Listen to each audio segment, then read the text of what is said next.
Good morning, everybody, and I am really very honoured to be speaking with you today. Most of the people in this room, I admire their work, so to have been invited to speak this morning ahead of you is slightly embarrassing, but also rather wonderful. So I'm very delighted to be here, and I really want to thank Raywin for your excellent overview, and I've taken some notes about grounded socialism. I think that's something that we must be involved in, but I didn't know it, so I'm going to explore that with you. I'd also like to acknowledge the traditional owners, elders past and present, on the land on which we're meeting today, and acknowledge the impacts of colonialism. And I always like to acknowledge my personal place in Australia. I'm a descendant of the white Irish convicts who came to Australia. Ireland was one of the first places colonised by the Brits, but I think a lot of what they got up to when they got over here towards Aboriginal people was pretty terrible as well. So I always like to acknowledge my place, my part. And the work that I do is very much focused on working in true partnership with a lot of my Aboriginal and Torres Strait Islander friends, so we owe them a huge debt. So an overview of what I'd like to talk about today is the ecological crisis, that it needs urgent responses, and I was actually specifically invited to talk about the work that we've been doing within AELA to try in our very, very humble way to build some responses to some of the problems as we see them, and to, I guess, catalyse civil society people who are already doing remarkable work, but are often running up against brick walls of what do we do next, given the problems are escalating so rapidly. So the work that we do has been inspired by Earth jurisprudence, which I'll talk very briefly about at the beginning of my talk. But in a nutshell, it calls for us to rethink these underpinning governance structures, the rules, the way that we work together, the way human beings collaborate. Everything about governance is fascinating to a governance nerd like myself. And what Earth jurisprudence is interested in is how we got here. How did industrial society reach a point where we're so disconnected from the living world that we think we have a right to destroy it at the rate that we're doing right now? Earth jurisprudence has been really handy and quite powerful for me and personally in the work that we do in our little organisation, because it's a framework for critique, but it's also a way to really create and to build something positive out of it. So that's why we value it. I'm going to give a quick overview of some of the ideas that have informed or inspired us, and then talk very specifically about snippets of the work we do around law, economics, education, ethics and the arts. And I mentioned representation, although we've just started some new collaboration with the new international network. And if I have time, I'll talk a bit about the bioregional project that we have that we're all really enthusiastic about, and I think it's this project. We nicknamed it Green Prints because it's like a blueprint, but it's for the earth and it's for people. And I think from what the previous speaker said, some of it's connected to a grounded socialism idea, which is kind of exciting, but I digress. So I know that everybody in this room doesn't need any information or updates on the ecological crisis. I just wanted to contextualise the starting point, particularly for Thomas Berry's work. He's the person who we kind of look to as coining the term Earth jurisprudence. But with climate change and many other horrific symptoms of our eating up of the earth, the problems are urgent. And for those of us who've been working on environmental and social justice issues, in my case, more than 30 years, if you're not frightened about the future, then you're not paying attention, because climate change has been scary for a while and getting much worse. But I'm not going to be dwelling on the gloomy stuff today. How do we understand the ecological crisis, more specifically within, particularly, again, the previous speaker's analysis of power and the seats of power and transnational corporations? All of these issues are at the heartland of some of the causes of what we face. But how do we unravel the mess?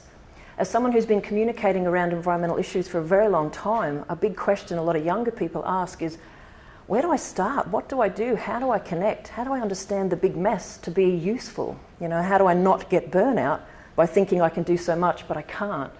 And all of these questions are very valid to the kind of the wonderful people I work with, the activists, the folks who really just want to feel that they're doing something good to help. And unraveling it can be really important. And I have to say I was quite surprised the extent to which Earth jurisprudence, or I'll call Earth Law's framework, because it's not just about law, but people in community groups have really embraced it because it helps them unravel the mess and see their part and to be really inspired to keep going. And I think if nothing else, that's the one thing we really need, is people who are inspired to just keep going, because solutions are everywhere. We just can't let the darkness drag us down.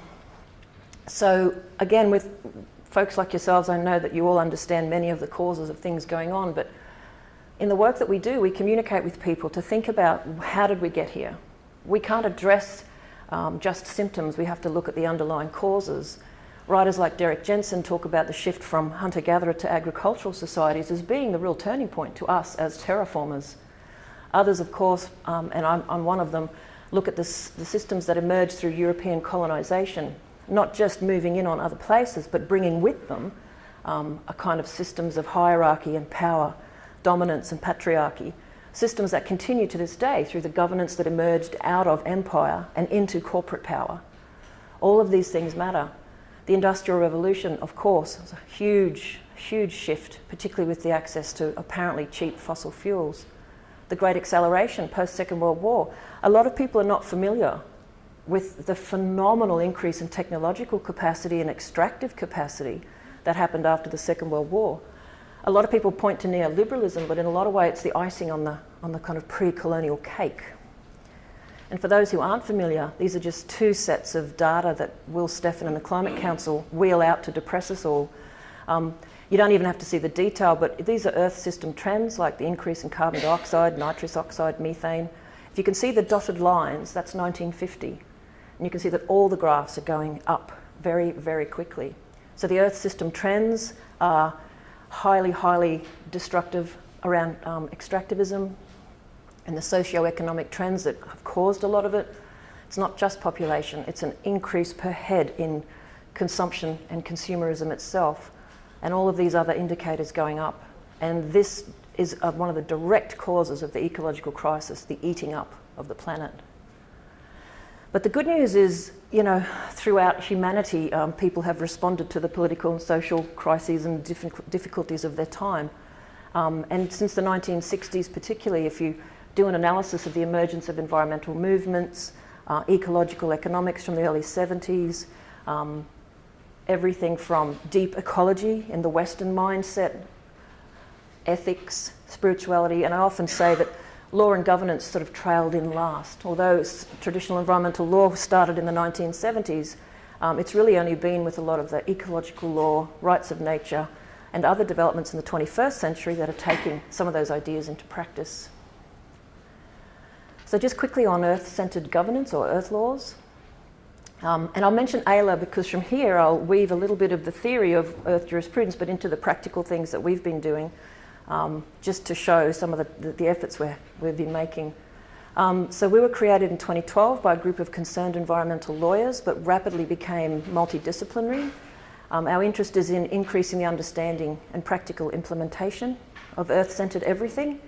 And I'll define Earth-centered not to be, as my wonderful friend Mary Graham, who's an Indigenous elder, a Kombu Mary elder and an adjunct associate professor at UQ, as she says about Aboriginal people, you know, we weren't hippies sitting under a tree singing Kumbaya. There was a very pragmatic approach to our Earth-centeredness. And I like to argue that AELA is the same. We're not just talking about if we connect with the tree, we will solve all the problems. We don't believe that at all. If you don't stand in front of the tree to stop the bulldozer, hugging the tree won't help the tree much. So we're very pragmatic and we're very interested in shifting ideas so that they can turn into, I guess, a percolation of action. And that little image there underneath our logo is really, it's the simplest way we explain our core work. We're very interested in changing culture because at the end of the day, Earth laws would argue that it's not just about the practical governance rules and things. It's a mind sickness to think that we're separate from the Earth and that we can destroy it the way we are. Reconnecting with what matters is about actually connecting law to place, to country, to the First Nations peoples, to science. Building community is just a reflection of our own approach, which is we don't advocate to government yet. We've spent a couple of years working with community groups and civil society. We believe that our governments are so failing us that they're actually not worth engaging with at the moment, just for us. We wanted to do the next one, create a bunch of really possible creative alternatives, build a groundswell of interest in them, and then push back at the so-called powers that be. So it's only one of the 5 that's actually about law and structure. The rest is the hard yards you have to do to build people's interest, to spark their capacity, and to give them a reason to connect with us. Not everyone wants to, but those who do, we do find ourselves working in a really optimistic space. So Earth Laws is really just this emerging philosophy that human beings are one part of a wider Earth community. It's inspired by First Nation peoples and other cultures around the world and their continuing Earth-centered worldview, but also Thomas Berry as a Westerner writing about industrialisation and speaking to Westerners was very powerful for me as a young white descendant of the colonial powers. It's a way of fixing up the mess that me and my mob have made. It's not telling other people what to do, it's about taking responsibility for ourselves, and I like that very much. 2 books I'll mention. Thomas Berry worked with mathematical cosmologist Brian Swim on a wonderful, quite a remarkable piece called The Universe Story. I could talk about these things for days, and I'll try and do it very quickly. So basically they connected science with the cosmologies of the Earth and just looked at how human beings really see themselves fitting in from a scientific worldview, but connected that and proposed that both a deep understanding of the functioning of the evolving universe and the history and functioning of the universe can be an inspiration and a guide. That might sound all very groovy, but the reality is it's actually about locating ourselves in the wider picture, not at the centre of all things, but as one part of this pretty amazing evolutionary journey. And it's this book that helps, that actually triggered AELA. This book, when a few of us were reading it, Thomas Berry basically looked at these 4, what he called the fundamental establishments of human control: law and government, economics, universities, education, religion. And he said that their anthropocentrism in the industrial space has led us to the place where we see ourselves as separate from the living world, and that the systems we've created have lost any kind of respect or even a regenerative approach. You combine that with your power analysis, the technological capacities that I've already mentioned, you end up with this perfect storm of a disrespect for what's around you and a small group of people who can, in fact, access resources and exploit people and the planet. It's from these sort of core elements of governance that AELA developed its own responses. Because what we were seeing is some people were addressing the economic issues, some were looking at the nepotism and corruption in political power plays, and others, including myself with my PhD, were looking at the impacts of consumption, and they were all connected underneath by some very faulty thinking and some really bad power structures. And obviously this is a deep simplification.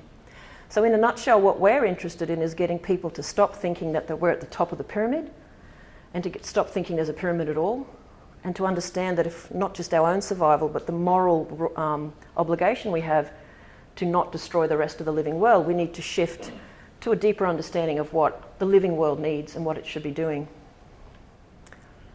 Our work is, in this country, in this place, is indebted to the work we do in partnership with our Aboriginal colleagues who are on our board, who help us design our programs, who work with us on the ground, connecting with other people around any of the projects I'm about to mention. And what I often say is that from a white fella's point of view, this looks like a pretty well thought out bio-regional, earth-centered, steady-state governance approach. And there's an awful lot to learn. And I've been working with Mary Graham. I'm excited because we're going to try to put together a book called Future Law. And it's actually about what can Aboriginal Australia share with whitefellas that might help us learn how to do things differently. And not in a way that gives away any of the particular stories or knowledge about a place. But Mary Graham's a phenomenal Australian Aboriginal philosopher. So I'm really excited about a summer sitting with her, having long conversations and saying, so how did these governance systems work? They had really amazing ways of splitting power and authority, of ensuring that everyone had a place. And of course, we can't retrofit many of those ideas onto the complexity and the size of our industrial society, but there's an awful lot of stuff in there that when you start to think about it, really challenges the hierarchical system that we've been born into. So I'm going to just quickly run through quite a few slides, but around law, economics, education, ethics, and some of the practical things we're doing. Earthcentered Law, won't talk about. Cormac wrote a lovely book that was a response to Thomas Berry's great work, which really is a call for lawyers to think about their profession. And if any younger lawyers, particularly in the room, it's a great read. Not so many answers, but lots of cool questions. The big issue with law is that environmental law has made great gains, but it's really the poor cousin of the Western legal system. If you think about environmental law as being born in the 1970s, it was really tacked on to a pre-existing several hundred-year-old medieval property law And law in the West, particularly the English law, was always about protecting elite power and elite wealth.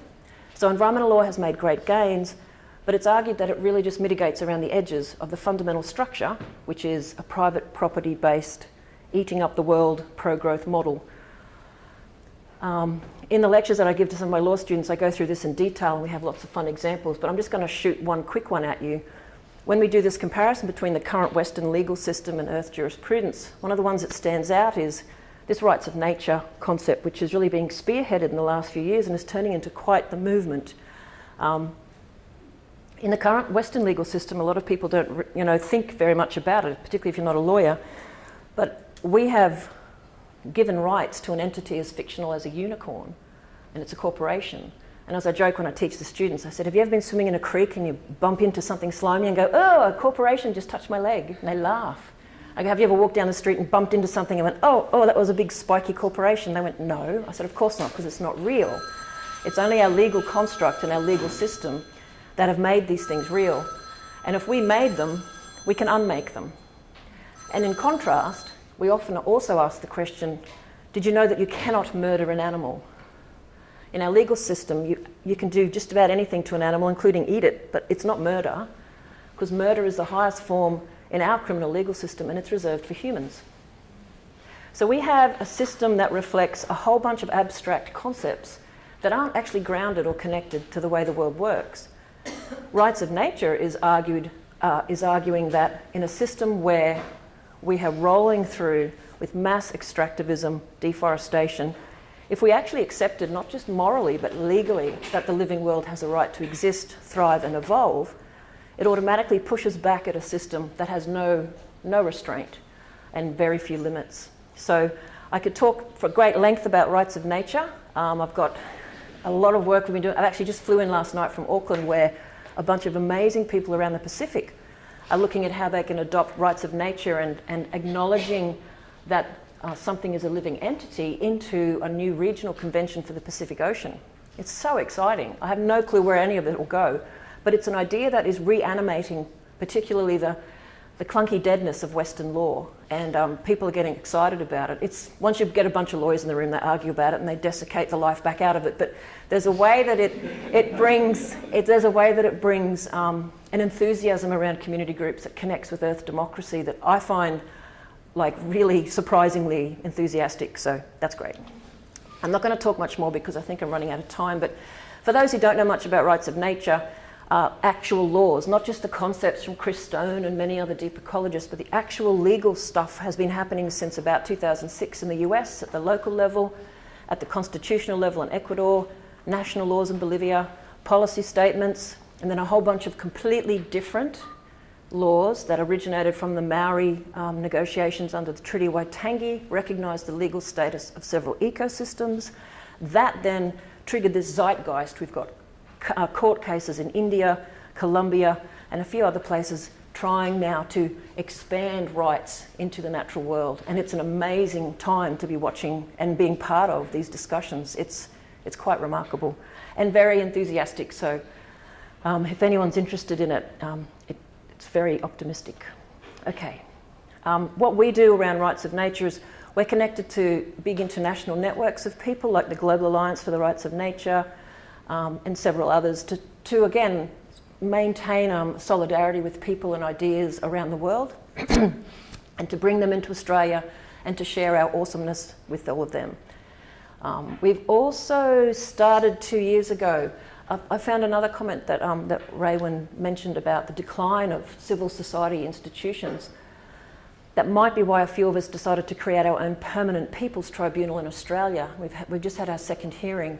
And again, I don't have a lot of time to talk about it, but what we were finding is we were yarning to communities, and most of them are struggling with these dominant powers, corporations coming in, taking out the last suburbs for suburban development, doing all the right things in the legal system, not being able to stop the developments, whether it's coal, the incursion of new developments of fracking or anything else. So what we decided was that the tribunal could be a place for people to share their own civil society concerns without the interference of government, and to start a process of citizens' inquiry as well as adversarial cases. So again, I can't talk much more about it, but it's, and because we have Aboriginal people and non-Aboriginal people on the panel. All stories of place or anything always starts with Aboriginal speakers for country. A lot of people in the audience, and myself included, found it a very powerful and a very cathartic space where you can actually outline the whole picture of what's happening to an ecosystem, or the whole picture of what's happened due to deforestation, or impacts of agriculture, or the decline in the Darling River. You know, lots of really terrifying stories that because of our media and because of the powers and because of government ignoring everything, people just don't get to get their heads around the whole problem and come together to sort of really fight for some solutions. And we've had it at the Banco Court, and we always start with the Knuckled Answers in front of the old white judges. It's very cool. It's very powerful.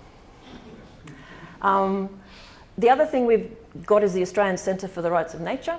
This is just it's a web-based hub where a lot of my young interns and others, we're collating information and we write about rights of nature, but we also connect with communities who are interested.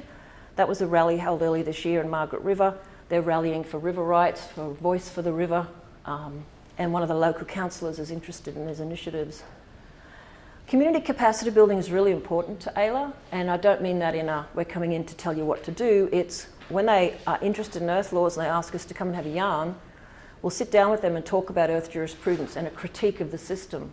And it helps the number of particularly, you know, obviously non-lawyers, people who didn't quite understand why they kept losing when they were putting their comments into an EIS, or why even some of them had invested in an appeal process against a development they kept losing. The one thing they've done is understand a critique of the legal system, and they're less surprised and shocked that it's not working for them. And that's not even bagging the legal system. It's just not designed to do the kinds of things that they'd like it to do. Environmental law is deeply flawed. So what we're doing with those communities in different places is whatever they're interested in. It could be thinking about a local ordinance for rights of nature as a declaration for what they want to do. It could be connecting them to our bioregional project, Green Prints. It's also about eco-representation. Some of them literally want to pool together money and buy country and then make sure that nature has a voice in any of the governance systems they have, so that's our eco-democracy. And then there's the new economy, which I'll talk about in a minute, and then I'll wrap up. Is anyone keeping track of time? Because I'm not. 5 minutes? Yeah, I can do NENA in 5. We also work on model laws, because what we're finding is people sometimes can't imagine something different. The last thing a fish will notice is ocean. Sometimes the last thing they're going to notice is how things work. So if we pull them out of that and show them something else, the penny can drop, and particularly around the law, you can show them something different. So we've got some draft laws for the rights of the GBR, which some communities in Cairns asked us to do, and which we're going to slowly plod along and share, see what happens. With our economics, I can speak from an AELA point of view and then put my NENA hat on. From the beginning of AELA, what I wanted was to find a network in Australia that was addressing economics in a way that AELA was focusing on the law. And there's some really wonderful networks, but they weren't doing a lot of activism work. There was a lot of academic work and a lot of great research. And there were also a couple of other associations, but at that time at least, this is 4 years ago, there wasn't a lot of action. And then I was watching what was going on in the US with the New Economy Coalition and various other things. And then in 2016, the wonderful Bronwyn Morgan invited me to help her organise a conference, which we then turned into building a new economy for Australia. Because I'd done so much reading about steady state ecological economics and all of this amazing literature and opportunities and different ways forward to challenge capitalism. And yet there's a complete disconnect between this wonderful world of ideas and government policy in Australia. It was almost like they're on different parallel dimensions.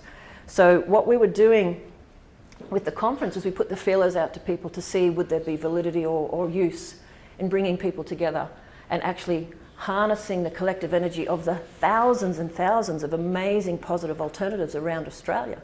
And everyone was pretty keen.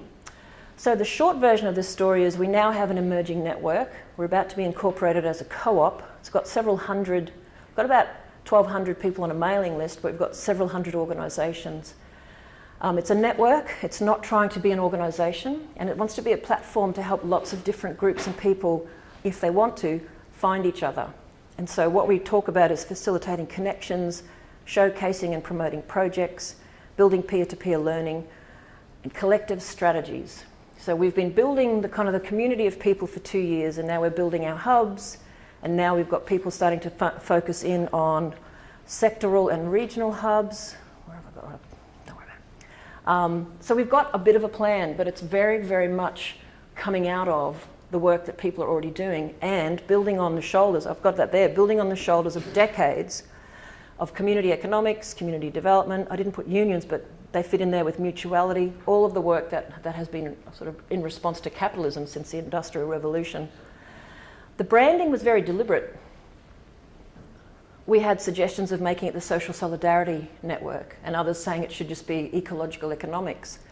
But I have to say I dug in my heels because I really wanted it to be a meta level where everyone who wants to shift the economy could come and play together and not get too caught up on the isms, but just the action. As Richard Dennis from the Australia Institute says, he goes, forget the isms, just build the stuff you want and ditch the stuff you don't want. And in a way, there's a pragmatism to that that really appeals. So there's a lot of work going on. And this, for us, I guess, is very much the principle of the new economy, Buckminster Fuller's great quote. You don't change things by fighting the existing reality, you build a new model. I actually believe you have to do both. I think stopping Adani and stopping unwanted developments is very important.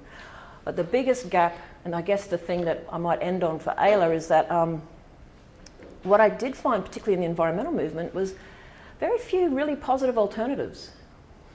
There was a lot of movement around stopping this logging and stopping this development, but what do we move to? And that is a great concern to me. And even someone asked, I was giving a talk the other day about Extinction Rebellion, and I said, totally supportive of it. I think it's amazing. Everyone has to stand up. But if we don't put the time in to actually building the governance system or even having an understanding of what we want instead, capitalism is one of the greatest, sneakiest maneuverable forces in the world. I mean, if the global financial crisis couldn't kill it, nothing much will.